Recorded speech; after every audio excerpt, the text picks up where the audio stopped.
Ellis respected Einstein's mathematical ingenuity, but he later balked at the philosophical implications of the block universe, in which the future stands on the same footing as the past. If we are just machines living out a future that has already been set, then Adolf Hitler had no choice to do other than what he did. Hendrik Verwoerd, the architect of apartheid, had no choice, Ellis says. It would be meaningless to tell them they were doing something wrong, he adds.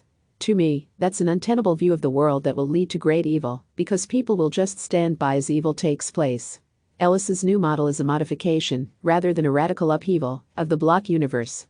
In his framework, set out in a series of highly regarded papers published from 2006 onward, Ellis retains four-dimensional space-time, in line with relativity's predictions.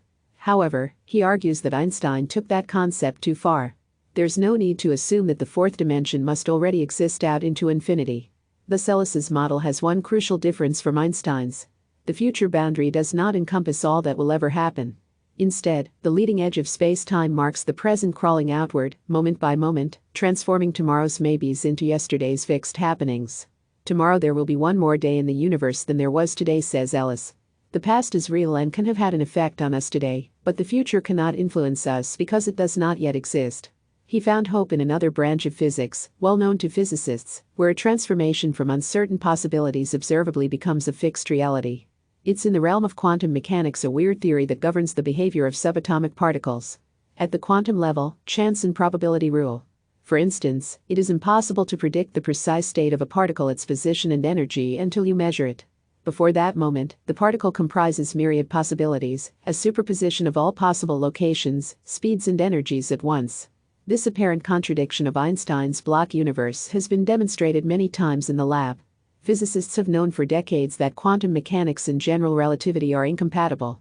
Their contrasting notions of the nature of time in one case as a real flowing entity and in the other as an apparent illusion is one of the major hurdles in uniting the two frameworks into a single theory of quantum gravity that explains the motions of all objects, from atoms to planets. Quantum experiments give Ellis the heart to believe that time is real, and Einstein's simple block universe is wrong. Some physicists say that the future is already written into today, but I think that they are not taking quantum uncertainty seriously, says Ellis. Quantum uncertainty, to me, says the future is not determined until it's happened. He contends that at the front edge of his evolving block universe, the uncertain future crystallizes into the past through a sequence of microscopic quantum events.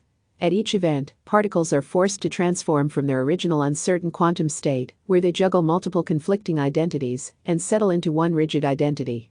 As adjacent particles go through this process, a wave of certainty converts the open future to the closed past.